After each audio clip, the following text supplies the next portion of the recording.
The Little Mermaid by Hans Christian Andersen.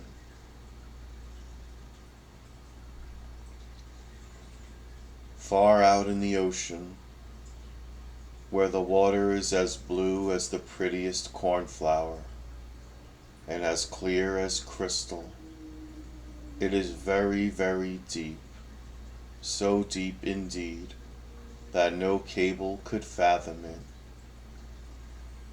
Many church steeples piled one upon another would not reach from the ground beneath to the surface of the water above. There dwell the Sea King and his subjects. We must not imagine that there is nothing at the bottom of the sea but bare yellow sand. No, indeed, the most singular flowers and plants grow there, the leaves and stems of which are so pliant that the slightest agitation of the water causes them to stir as if they had life. Fishes, both large and small, glide between the branches, as birds fly among the trees here upon land. In the deepest spot of all stands the castle of the Sea King. Its walls are built of coral, and the long Gothic windows are of the clearest amber.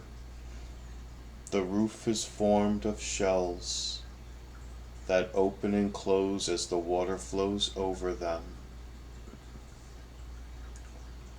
Their appearance is very beautiful, for in each lies a glittering pearl which would be fit for the diadem of a queen. The Sea King had been a widower for many years, and his aged mother kept house for him. She was a very wise woman, and exceedingly proud of her high birth. On that account she wore 12 oysters on her tail, while others, also of high rank, were only allowed to wear 6. She was, however, deserving of very great praise, especially for her care of the little sea princesses, her granddaughters.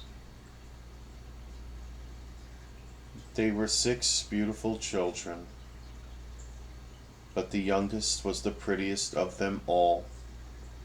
Her skin was as clear and delicate as a rose leaf, and her eyes as blue as the deepest sea.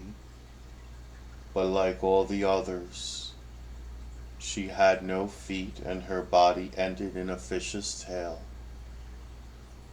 All day long they played in the great halls of the castle,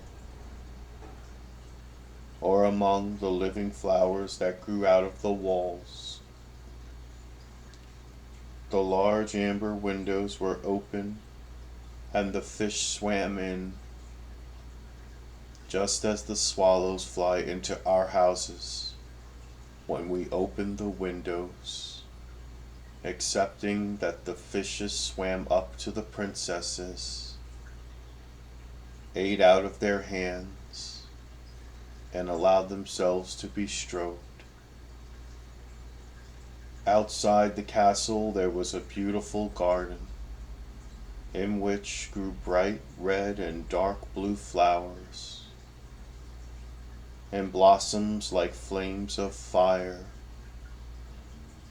The fruit glittered like gold, and the leaves and stems waved to and fro continually. The earth itself was the finest sand, but blue as the flame of burning sulphur. Over everything lay a peculiar blue radiance, as if it were surrounded by the air from above, through which the blue sky shone, instead of the dark depths of the sea. In calm weather the sun could be seen, looking like a purple flower, with the light streaming from the calyx. Each of the young princesses had a little plot of ground in the garden, where she might dig and plant as she pleased. One arranged her flower bed into the form of a whale. Another thought it better to make hers like the figure of a little mermaid. But that of the youngest was round like the sun, and contained flowers as red as his rays at sunset. Join me for the next reading of The Little Mermaid.